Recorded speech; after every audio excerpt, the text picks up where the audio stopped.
మహోన్నతుడైన దేవ, నీ వాక్యము బలము కలిగినది, నీ వాక్యము శక్తివంతమైనది. అటువంటి శక్తివంతమైన నీ వాక్యంతో మాతో మాట్లాడండి అయ్యా. నీ వాక్యం ద్వారా మా బ్రతుకులను వెలిగించండి అయ్యా. అయ్యా, జ్ఞానమును నేర్పగలిగినటువంటి అయ్యా, జ్ఞానమైనటువంటి నీ వాక్యముల నుండి జ్ఞాన సంబంధమైన మాటలు కొన్ని మేము నేర్చుకోవాలని ఆశపడుచుండగా, మీరే మాకు జ్ఞానముతో నింపగలిగిన నీ వాక్యాన్ని మాకు అందించండి అయ్యా. మా జీవితాలను సరిచేసి మీరు స్థిరపరచమని, విత్తబడబోయే వాక్యాన్ని నీరు కట్టి ఫలింపచేయండి. వాక్యం విని వదిలివేసే వారిగా కాక, వాక్యాన్ని హృదయం అనే పలకల మీద వ్రాసుకునే ఆ జ్ఞానమును మాకు మీ వాక్యం ద్వారా అనుగ్రహించమని, మీరే ఘనత మహిమ ప్రభావములు పొందమని యేసు నామములో అడిగి వేడుకుని ఉన్నాము తండ్రి. ఆమేన్. ఆమేన్. దేవునికి స్తోత్రాలు. ఈ రోజున ఈ వాక్యాన్ని ఆలకిస్తున్న మీ అందరికీ ప్రభు అయిన యేసుక్రీస్తు నామంలో నా హృదయపూర్వకమైనటువంటి వందనాలు. దేవుని వాక్యముల నుండి సామెతల గ్రంథము 9వ అధ్యాయము 1వ వచనాన్ని ఒకసారి చదువుకుందామా. జ్ఞానము నివాసం నివాసములు కట్టుకొని దానికి 7 స్తంభములు చెక్కుకొనినది. దానికి 7 స్తంభములను చెక్కుకొనినది.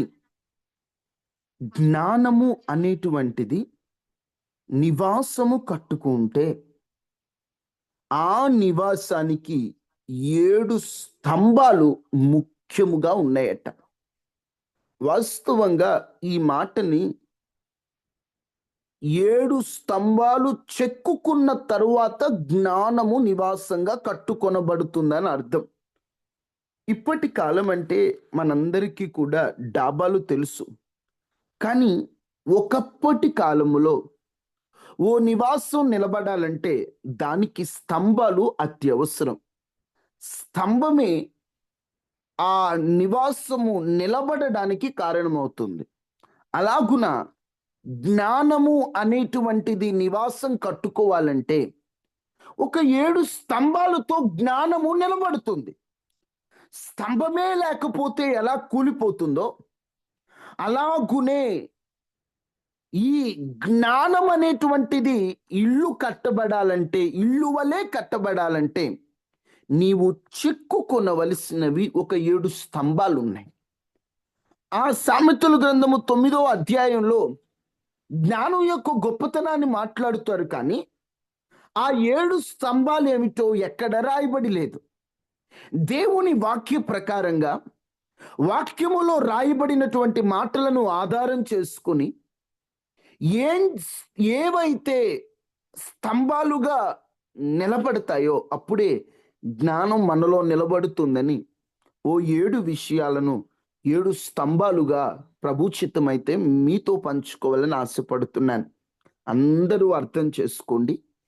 జ్ఞానం అనేటువంటిది నిలబడాలంటే దానికి 7 స్తంభాలు అత్యవసరం.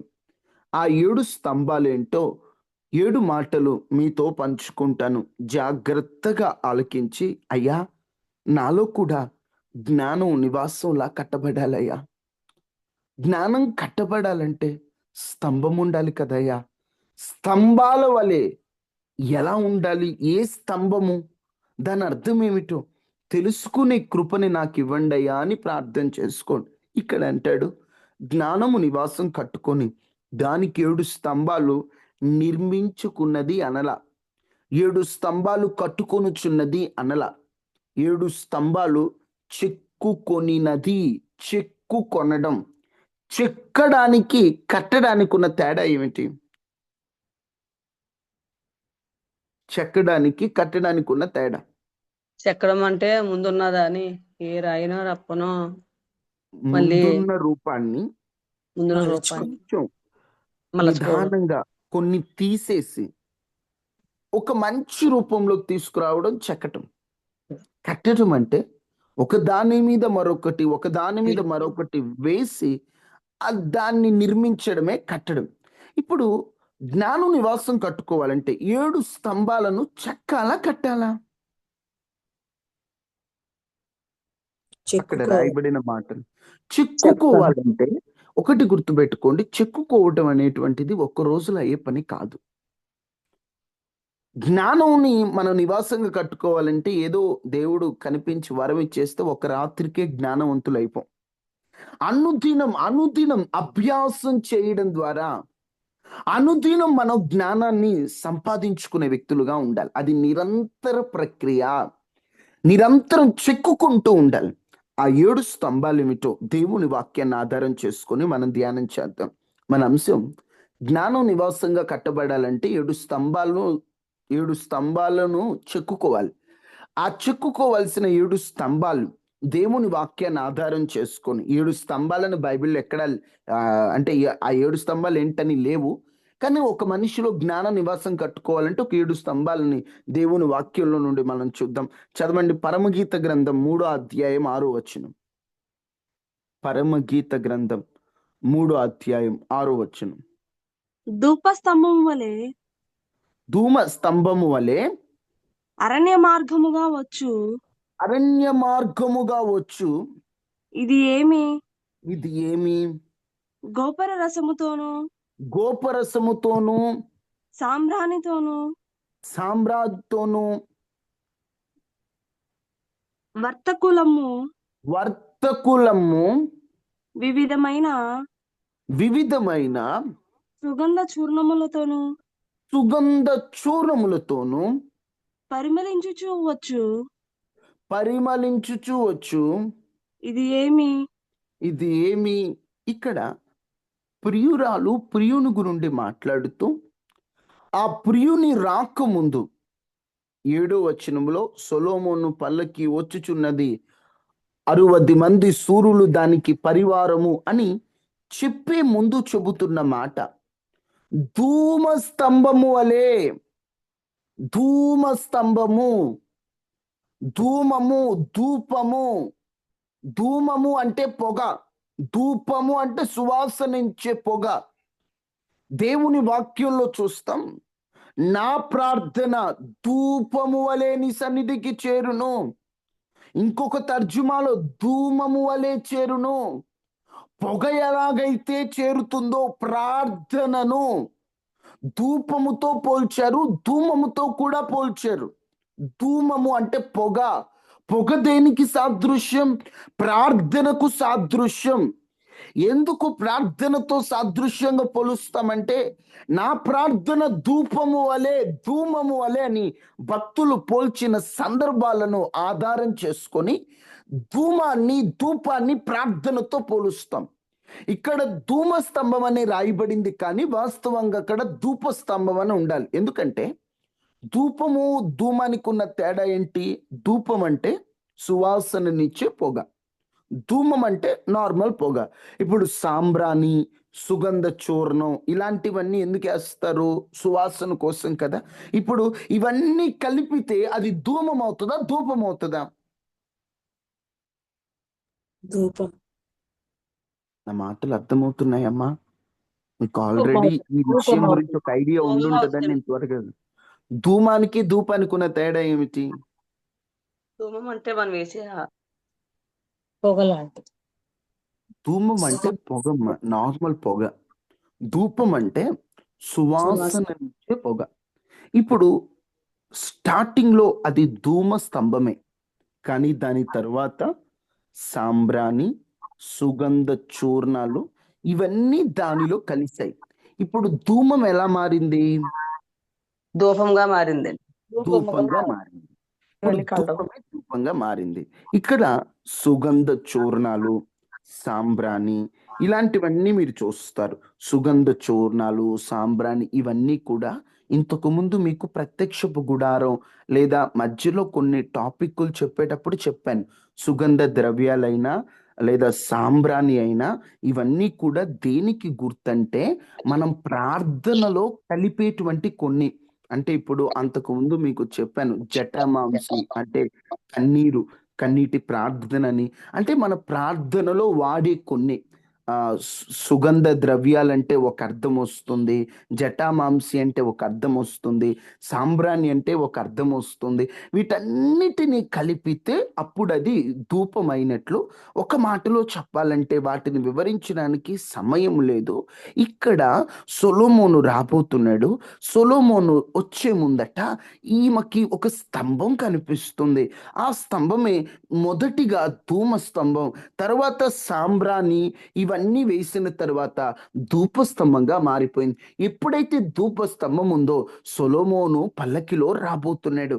దాని అర్థం ఏమిటంటే ఆత్మీయ సాదృశ్య పరంగా ప్రభు రాకడ రాబోతున్నది.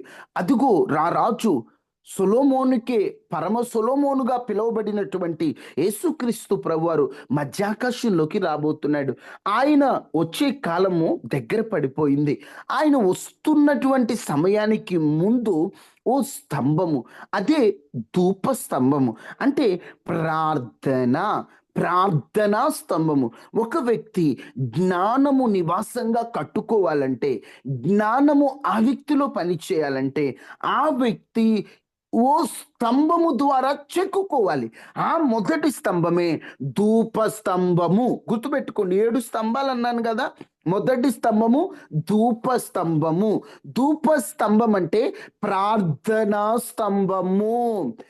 ఏ వ్యక్తి అయితే ప్రార్థనను కలుగుంటాడో, ప్రార్థన ద్వారా తన జ్ఞానాన్ని చెక్కుకుంటాడో, ఆ వ్యక్తి ద్వారా జ్ఞానము నివాసముగా కట్టబడుతుంది. ఒక్క మాటలో చెప్పాలంటే మీరు ప్రార్థనలో ఎక్కువ గడిపితే, ఆ ప్రార్థనలో గడపడం ద్వారా దేవుడే మీకు జ్ఞానాన్ని కలుగజేయబోతున్నాడు. దేవుడే మీకు జ్ఞానాన్ని ఇస్తాడు. నిజం చెప్పాలంటే ఈ లోక జ్ఞానం ఓ యూనివర్సిటీకి వెళ్తే నేర్చుకోవచ్చు. ఈ లోక జ్ఞానం పుస్తకాల ద్వారా నేర్చుకోవచ్చు. కానీ దేవుని జ్ఞానం దేవుని పాదాల యొద్ద నేర్చుకోగలుగుతాం. దేవుని పాదాలే మన పాఠశాల, ప్రార్థనాశాలే మన పాఠశాల. ప్రార్థనలో గడిపేటువంటి వ్యక్తికి దేవుడే జ్ఞానాన్ని కలుగు చేయబోతున్నాడు. ఈ జ్ఞానము అనుభవాల మీద ఆధారపడేది కాదు. ఈ జ్ఞానము లోకం మీద ఆధారపడేది కాదు. దేవుడే ప్రార్థన ద్వారా నీ జ్ఞానాన్ని ఇస్తాడు. మీరు ఒక్కటి నేర్చుకోండి, మీ అందరికీ తెలిసినదే, ప్రార్థనలో గడపడం ద్వారా జ్ఞానాన్ని సంపాదించుకోవాలి. ఆ జ్ఞానమే నివాసముగా నీలో ఉంటుంది. నిజం చెబుతున్నానండి, మీకేం తెలియకపోయినా మొదట మోకరించి ప్రభువుని అడగండి. ప్రభువా, నాకు మాట్లాడడం రావట్లేదయ్యా, నాకు జ్ఞానాన్ని నేర్పవా? ప్రభువా, నాకు పలానది ఆయనే నేర్పిస్తాడు నీకు. ఆయన నేర్పించకుండా నువ్వెంత జ్ఞానాన్ని నేర్చుకున్నా ఆ జ్ఞానము దేవుని పనిలో వాడబడటానికి ఉపయోగపడదు. సకల విద్యలలో ప్రావీణ్యుడు మోషే. సకల విద్య. ఆనాటి కాలములో ఐగుప్తులో ఉన్న జ్ఞానం మామూలు జ్ఞానం కాదు. ఇప్పటికే ఈజిప్టియన్స్ అంటేనే, ఈజిప్ట్ కలిగి వాళ్ళంటేనే మంచి జ్ఞానవంతులు. వారు కట్టిన పిరమిడ్స్ కానీ, లేకపోతే వారికి ఉన్న జ్ఞానమే వేరనమాట. మొదటి నుండి వారు జ్ఞానంలో మంచి పట్టుగలిగినటువంటి వారు. అదే చిన్న బిడ్డల నుంచి వాళ్ళు ఐగుప్తీయులకు నేర్పించేవారు వారి జ్ఞానం. అదే జ్ఞానం మోషేకి నేర్పించాడు. అందుకే సకల విద్య ప్రావీణ్యుడు. ఇప్పుడు సకల విద్యలు ఉన్నాయి బాబు, నీకు జ్ఞానం ఉన్నట్టే రానే నా పనిలో వాడుకుంటాను అనలా. నీ విద్య, నీ జ్ఞానం నువ్వు నేర్చుకుందంతా పక్కన పడేసే మోషే.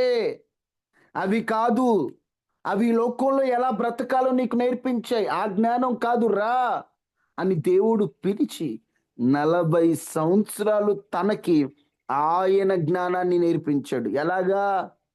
అదే సకల విద్య ప్రావీణ్యుడు. ఐగుప్తులో నేర్చుకున్న జ్ఞానం ఇజ్రాయేలు ప్రజలు నడిపించడానికి పనికొచ్చేది కాదు. కానీ దేవుడు ఆ గొర్రెలను కాచేటప్పుడు నేర్పించిన జ్ఞానం ఆయన లక్షల మంది ఇజ్రాయేలీయులను కనానుకు చేర్చేంత వరకు కూడా ఆ జ్ఞానం ఉపయోగపడింది. దేవుని జ్ఞానాన్ని పొందుకున్నటువంటి మోషే ఏ మాత్రం కూడా, ఒక మాటలో చెప్పాలంటే, మధ్యలో ఆగిపోకుండా కనాను దగ్గరికి వెళ్ళేంత వరకు ఇజ్రాయిలు ప్రజల్ని నడిపించాడు. అంత జ్ఞానం. 10 మంది పిల్లలు ఉంటేనే కంట్రోల్ చేయలేరు. మీ అందరికీ తెలుసు, ఉదయకాల ప్రార్థనలో ఎక్కువ టీచర్లు ఉంటారు కాబట్టి మీకు తెలుసు ఆల్రెడీ ఆ బాధ ఎలా ఉంటుంది. 10 మంది పిల్లలు, 20 మంది పిల్లలు ఉంటేనే కంట్రోల్ చేయలేరు. లక్షల మంది జనం, మామూలు కాదు మన ఇశ్రాయేలు ప్రజలు, మన పితరులు, ఆత్మీయ పితరులు, మామూలు పితరులు కాదు వీళ్ళు. ఎలాగంటే దేవుడు అన్నీ ఇచ్చాడనుకో ఎంత బాగా పొగుడుతారు. వేల్పులలో నీ వంటి వారు ఎవరయ్యా, నీవు మాట్లాడితే అయ్యా నీ శ్వాసలో నుండి వచ్చే వాయువు వల్ల సముద్రం 2 పాయలైందయ్యా పాటలు పాడారు. వీరే తర్వాత అధ్యాయాల్లోకి వెళ్ళిపోయేసరికి అసలు దేవుడే ఉంటే మాకు ఈ పరిస్థితి ఏంటి, ఐగుప్తులో సమాధులు లేవా, ఇక్కడికి తీసుకొచ్చి చంపుతున్నాం అంటున్నారు. మీరే కదరా నిన్న పాట పాడారు అని మోషే అంటే, నిన్న పాడాం ఇలా పాడలేదుగా, నిన్నే ఈరోజే అంటారు. సరే అని రేపొద్దున మళ్ళీ ప్రభువా స్తోత్రం అంటారు. నిన్నే కదరా భక్తి లేదన్నారంటే నిన్నే మళ్ళీ ఈరోజే అనే వాళ్ళేమో. ఏ పూటకా పూట గజినీ అంటారు చూడండి, గజినీలాగా మారిపోయేవారు. అలాంటి వారిని నడిపించే జ్ఞానం ఎక్కడ పొందుకున్నాడు? మండుచున్న పొదలో దేవుడు మాట్లాడుతున్నప్పుడు అక్కడ పొందుకున్నాడు. దేవుని యొద్ద నుండి పొందుకున్నాడు. ఒకటే జ్ఞానాన్ని ప్రార్థనలో పొందుకునే అనుభవం కావాలి. నిజంగా అనుభవం మీరు కలుగున్నారా? ఏం తెలియకపోయినా ప్రార్థన చేస్తున్నారా? చదువుకునే వాళ్ళు మీరు చదువుకునేటప్పుడు ప్రార్థన చేస్తున్నారా? దేవునికి తెలియని జ్ఞానం ఉందా చెప్పండి? ఆయనకి లెక్కలు తెలియదా? చదువుకునే పిల్లలు, అయ్యా నాకు మ్యాథ్స్ రాదు, నాకు జ్ఞానాన్ని ఇవ్వ.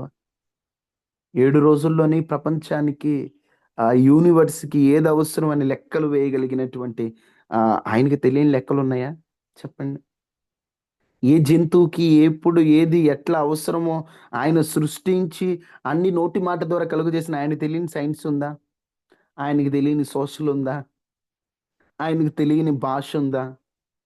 ఆయనకు తెలియని ఏదైనా ఆయన జీవితాలను కట్టేవాడు. ఆయన ఒక ఇంజనీర్ కాదా? గుండె గాయాలను, శరీర గాయాలను స్వస్థపరిచేవాడు. ఆయన ఒక డాక్టర్ కారా? ఆయనకు తెలియందేముంది? ఆయన జ్ఞానం అంత జ్ఞానం కదా. ప్రార్థన అంటే నువ్వు ఆయన సహాయాన్ని పొందుకోవడమే కదా. మోకరించి ప్రభువా నీ జ్ఞానంతో నన్ను నింపు నాయనా, నీ జ్ఞానం నాకు కావాలయ్యా అని ఎప్పుడన్నా ప్రార్థన చేసావా?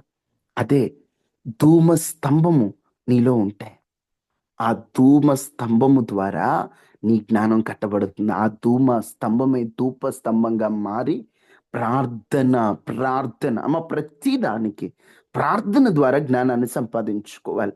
సొలొమోను చాలా చిన్నోడు. దేవుడు అడిగే నీకేం కావాలి, జస్ట్ నీకేం కావాలంటే అడిగినప్పుడు అక్కడ రాయబడిన మాట, అతను చేసిన మనవి దేవునికి అనుకూలమైందంట. మనకు అనుకూలంగా మనం ప్రార్థన చేస్తాం, మనకి ఎట్లా వీలుగా ఉంటే అట్లాగా. కానీ ఈయన చేసిన ప్రార్థన దేవునికి అనుకూలంగా ఉంది. దేవుడు అతనికి జ్ఞానాన్ని ఇచ్చాడు. అతడికి ఎలాంటి జ్ఞానాన్ని ఇచ్చాడంటే 1 రాజులు 4:29, 1 రాజులు 4:29, దేవుడు జ్ఞానమును బుద్ధిని వర్ణింప సఖ్యము కాని వివేచన గల మనస్సును సొలొమోనుకి దయచేసెను. దేవుడు జ్ఞానాన్ని, బుద్ధిని వర్ణింప సఖ్యము కాని, అసలు చెప్పలేం, వర్ణించలేం, అంత గొప్పది, అంత వివేచన మనసును దేవుడు ఇచ్చాడట. దేవునితో గడిపాడు అతి చిన్న వయసులోనే. ఎంత జ్ఞానమో తెలుసా? షేబా దేశపు రాణి సొలొమోను జ్ఞానాన్ని విని నిజంగా ఇంత జ్ఞానం ఉందా అని చెప్పి ఆయన దగ్గరకు వచ్చిందంట. అసలు ఆయన జ్ఞానం ఎంత గొప్పగా ఉంటుందంటే, ఆ 2 పూలు తీసుకొచ్చి ఇవి ఏవి నిజమైన పూలో ఏవి డూప్లికేట్ పూలో కనిపెట్టమని అడిగితే ఆ రెండిటిని ఒక తోటలో పెట్టమంటాడట. ఈయనేంటి తోటలో పెట్టమంటాడు, ఎవడైనా పట్టుకొని చూస్తానంటాడు, తోటలో పెట్టమంటాడు. ఏంటంటే తోటలో పెట్టారట. ఆ నిజమైన పూల మీదేమో తేనెటీగలు అవి వాలాయట. నార్మల్ పువ్వు మీదేమో ఏమి వాడలేదట. అప్పుడు ఆయన తేనెటీగలు వేటి మీద అయితే వాళ్ళవో అవే నిజమైన పూలు అన్నాడు. అంత జ్ఞానం అన్నమాట. ఆ లాజిక్ చూడండి. ఒక ఆమె వచ్చి ఆ చిన్న బిడ్డని తీసుకొచ్చి నా కొడుకు అంటుంది, ఇంకొక ఆమె వచ్చి నా కొడుకు అంటుంది. వాళ్ళిద్దరి మధ్య పోరాటం చూశాడు సొలొమోన్. ఇవన్నీ కాదురా 2 ముక్కలు చేసే అన్నాడు. అసలు తల్లికి ఏంటి, కడుపు కోత కదా, వెంటనే ఆ మంది నాకు లేకపోయినా పర్లేదు ఆమెకి ఇచ్చే అనింది. ఆమె ఆవేశంలో అనింది, ఆ పర్లేదు 2 ముక్కలు చేయండి అంది. తల్లి ప్రేమ ఎలాంటిదో ఆయన కనిపెట్టి ఇదిగో ఈమె కుమారుడే అని ఇచ్చాడు. అంత జ్ఞానం, అంత జ్ఞానం.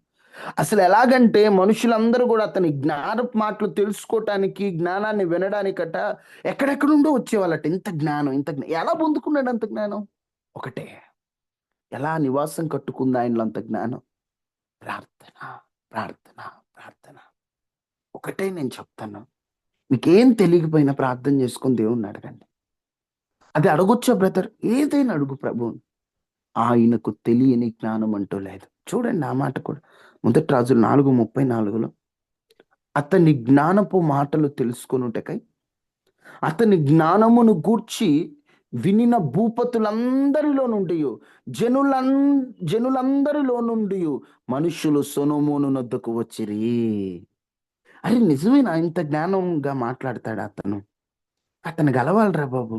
అంత తెలివి ఎక్కడి నుండి వచ్చింది ఆయనకి? అంత ఆలోచన ఎక్కడి నుండి వచ్చింది ఇతనికి? ఇతను ఒకసారి కలిస్తే పోద్ది, ఇతనితో మాట్లాడితే పోద్ది అని అంత జ్ఞానం కలిగినటువంటి సొలొమోను చూచి రాజులు సైతం ఆశ్చర్యపడిపోయే వాళ్ళట. అంత జ్ఞానం చివరిలో లేకపోవడానికి కారణం ఏంటో తెలుసా? ఒకటి గుర్తుపెట్టుకోండి, అతడు చివరిలో ప్రార్థన లేదు అతనిలో. ప్రార్థన తను కలుగున్నప్పుడు ఎంత జ్ఞానవంతుడో, ప్రార్థన లేనప్పుడు అంత అజ్ఞాని అయిపోయాడు. అంత అజ్ఞాని. ఇతని తర్వాత కాలంలోనే కదా దేశం ముక్కలైపోయింది, గోత్రాలు ముక్కలైపోయింది. ఇతని జ్ఞానము, అంత జ్ఞానం కలిగినోడు. ఇప్పుడు జ్ఞానం ఉన్నోడు ప్రజల్ని దగ్గర చేయాలి కానీ ప్రజల్ని వేరు చేయడు కదా. వాస్తవంగా ఇతని కాలంలోనే అవ్వాలి. దేవుడు మాట ఇచ్చాడు కాబట్టి ఇతని కుమారుడైన రెహబాం కాలంలో అయింది. ఒకటే, ప్రార్థనలో ఉన్నప్పుడు ఎంత జ్ఞానవంతుడో ప్రార్థన లేనప్పుడు అంత అజ్ఞానిగా చేశాడు సొలొమోన్. అంతే. సామెతలు జ్ఞాన పుస్తకం అది. మీ జ్ఞానం కలగాలంటే సామెతలు చదవండి. ఇప్పటికీ కూడా యవనస్తులు గుర్తుపెట్టుకోండి, యవనస్తులనే కాదు, మీరు బైబిల్లో ఏం చదివినా కూడా సామెతలు మాత్రం ఖచ్చితంగా చదువుతూ ఉండండి. నిజం చెప్తున్నాను. మీరు ఏం చదివినా కూడా, ఇప్పుడు అనుదినం బైబిల్ ధ్యానాల్లో ఉన్నారు, ప్రజెంట్ కీర్తనలు చదువుతున్నారు, తర్వాత ఇంకొకటి చదువుతారు. అది చదివి ప్రతిరోజు కంపల్సరీ సామెతల గ్రంథం చదవండి. 31 అధ్యాయాలు ఉంటాయి, రోజుకొక అధ్యాయం చదవండి. నిజంగా మీ జ్ఞానం వస్తుంది. అంత జ్ఞానం నేర్పించిన వ్యక్తి అయినా, అంత జ్ఞానం కలిగిన వ్యక్తి కూడా చివరికి అజ్ఞానం అయిపోవడానికి కారణం తాను ధూప స్తంభాన్ని నిలుపుకోలేకపోయాడు. ధూప స్తంభం నిలుపుకోలేకపోవడం అంటే ప్రార్థన లేనివానిగా ఉన్నాడు. దేవునికి అనుకూలమైన ప్రార్థనలు చేసే ఈయన ఒకసారికి వచ్చేసరికి ప్రార్థనలు లేని వారిగా మారిపోయాడు. ఈరోజు మన జీవితంలో కూడా ప్రార్థన అనుభవం లేకపోవడం వల్లే, ప్రార్థనలో గడపకపోవడం వల్లే మన జ్ఞానం లేనోళ్ళుగా అవుతున్నాం. మేము అమ్మా ప్రార్థనలు ఎక్కువ ప్రభువా నీ జ్ఞానం నాకు అనుగ్రహించు, నీ జ్ఞానం నాకు ఇవ్వయ్యా, నీ జ్ఞానాన్ని పొందుకోవాలయ్యా, నీ జ్ఞాన ప్రకారంగా నడవాలని ప్రార్థన. పిల్లలకు కూడా ప్రార్థన నేర్పించండి తల్లి. ప్రార్థనే మీకు జ్ఞానాన్ని నింపుతుంది. నిజం చెప్తున్నాను. భక్తులు వీరంతా కూడా ప్రార్థన ద్వారా జ్ఞానాన్ని పొందుకున్న వ్యక్తులే. యోసేపుకి ఏం తెలుసు, ఎలా పరిపాలించాలి, ఏం చేయాలి, అవన్నీ ప్రార్థన ద్వారా పొందుకున్నాయి కదా. ఎన్నోసార్లు మీకు చెప్పాను, యోసేపు చెరసాల, యోసేపుకో ప్రార్థనశాల, యోసేపుకో పాఠశాల. అక్కడ ప్రార్థన చేసుకోగలిగాడు, అక్కడే తను పాఠాలు నేర్చుకోగలిగాడు. దేవుడు కొన్ని ప్రార్థన ద్వారా మనకు నేర్పిస్తాడు. ఎప్పుడు ఏం చేయాలి, ఎప్పుడు ఎలా చేయాలి, ప్రార్థనే మనకు నేర్పిస్తుంది. ఎవరు మనకి ఎంతకాలం ఇలా చేయి అలా చేయని మనకు నిర్ణయాలు చెప్తారు? మనం ప్రార్థన ద్వారా దేవుని యొద్ద నుండి నిర్ణయం పొందుకోవాలి తప్ప ప్రార్థనలో ఎక్కువగా. అదే మన జ్ఞానం నివాసంగా కట్టుకోవాలంటే నువ్వు చెక్కుకోవాల్సింది ఏంటంటే ప్రార్థన, ప్రార్థన అనుభవం. అది ఆ స్తంభం నువ్వు చెక్కుకుంటే ఆయన రాకడ ముందు నీవు ఓ స్తంభముగా ప్రార్థనను చెక్కుకుంటే నీవు ఆయన రాకడలో ఎత్తబడతావు. సొలొమోను పల్లకిలో నీవు ఆయనతో పాటుగా యుగ యుగాలు ఆయన రాజ్యములో ఉంటావు. ఈ విధంగా మనందరం కూడా ధూప స్తంభమును మన జ్ఞాన నివాసానికి కట్టుకోవాలి. మొదటి ఏ స్తంభం అని చెప్పాను? చెప్పాలి అందరూ. ఇప్పటి వరకు చెప్పాను. మొదటి ఏ స్తంభం? ధూపస్తంభం. చెప్పాలి. ఏ స్తంభం? జ్ఞానానికి 7 నివాసాలు ఉన్నాయి, 7 స్తంభాలు ఉన్నాయి నివాసంగా కట్టుకోవాలి. మొదటి స్తంభం ఏ స్తంభం? ధూప స్తంభం అంటే ప్రార్థన స్తంభం. ప్రభు చిత్తమైతే మిగతా 6 స్తంభాలు త్వరగా, అంటే మరీ రోజుకో స్తంభం కాకుండా రోజుకి 2 లేదా 3 రేపటి నుంచి మీతో పంచుకుంటాను. ఈ 7 స్తంభాలతో మన జ్ఞాన నివాసం దేవుడు మనలో కట్టును గాక. ఆమేన్. ఆమేన్. అందరూ తలలు వంచండి, ప్రార్థన చేసుకుందాం. మహాగణుడు అయినటువంటి దేవ, మహోన్నతుడు అయిన ప్రభువా, పరిశుద్ధుడా, నిత్య నివాసి, నీకు వందనాలు రాజా. రాజా అయ్యా, మాతో మాట్లాడిన మాటలు బట్టి స్తోత్రాలు. నిజమైన ఆయన, మేము జ్ఞానము లేని వారిగా ఇన్నాళ్ళున్నావేమో అయ్యా. జ్ఞానం కలిగి నడుచుకున్నట్లుగా మీరు కృప చూపించండి ప్రభా, మీరు బలపరచండి ప్రభా. జ్ఞానము నివాసము కట్టుకొని దానికి 7 స్తంభములు చెక్కుకుంటున్నది అన్నట్లుగా అయ్యా, మేమైతే జ్ఞానం నివాసంగా కలిగి ఉండాలంటే ఆ స్తంభాలు ఏంటో మాకు తెలియచేశారు. ప్రార్థన అనేటువంటి స్తంభాన్ని మేము కట్టుకునేటట్లుగా, చెక్కుకునేటట్లుగా సహాయం చేయండి. మీరే మాలో ఈ వాక్యాన్ని ఫలింపచేయండి అయ్యా. విత్తబడిన వాక్య ప్రకారం బ్రతుకున్నట్లు సహాయం చేయండి అయ్యా. నీ బిడ్డలు ఏ సమస్యలో ఈరోజు ఈ ప్రార్థనలో పాల్గొన్నారు, ఈ వర్తమానం విన్నారు, వారి సమస్యలు తీర్చి ప్రతి ఒక్కరిని జ్ఞానంతో నింపమని, ఆ సమస్యల నుంచి ఎలా బయటికి రావాలో సరైనటువంటి వివేకాన్ని మీరు అనుగ్రహించండి ప్రభువా. మీకు వందనాలు రాజా, మీకు స్తోత్రాలు. అయిన బిడ్డకు మంచి జ్ఞానం ఇవ్వండి అయ్యా. అనారోగ్యంతో ఉన్న వారికి స్వస్థత, ఆర్థిక ఇబ్బందులు ఉన్న వారికి సహాయము అయ్యా తండ్రి. బంధింపబడుతున్న వారికి విడుదల, రక్షణ లేని వారికి రక్షణ మీరు అనుగ్రహించండి. మా పని పాటలో మీరు తోడుగా ఉండండి, మా చేతి పనుల్లో తోడుగా ఉండండి. మీ కంచె మా చుట్టూ, మా కుటుంబాల చుట్టూ వేయమని, ఇటువంటి వైరస్లు, అనారోగ్యాలు దరిచేరకుండా కాపాడమని ఈరోజు ఈ ఉదయకాల ప్రార్థనలో పాల్గొన్న వారందరినీ దీవించండి. వారి సమస్యలు తీర్చి మీరే తోడుగా ఉండి కృప చూపించమని యేసు నామములో అడిగి వేడుకొని ఉన్నాము తండ్రి. ఆమేన్. ఆమేన్. ఆమేన్. ఆమేన్. తండ్రి దేవుని ప్రేమ, కుమారుడు యేసుక్రీస్తు వారి కృప, పరిశుద్ధాత్మ నిన్న సహవాసం మనకి మన కుటుంబాలకు ఎల్లప్పుడూ ప్రభు కృప తోడైండును గాక. ఆమేన్. ఆమేన్. ఆమేన్. అమ్మ, ఈ రోజు గ్రూప్ ప్రార్థనలు 2 ఉన్నాయి, గుర్తుపెట్టుకోండి. మధ్యాహ్నం 3